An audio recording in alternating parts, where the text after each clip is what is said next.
All right, in this quick video, I'm going to show you how to send a fax broadcast in SMS-iT. Now, I want to be clear about something. What this means is the ability to send a fax. This isn't bulk faxing. This isn't giving you the ability to send a max fax blast. This is giving you the ability to send a fax to someone if you have a fax number and their contact information.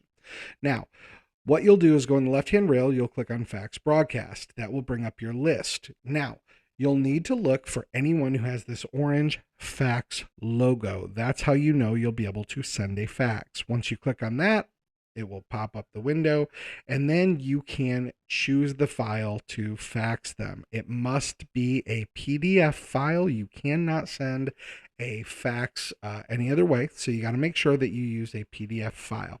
So all you do is click choose file, and then find a PDF that you want to send to them.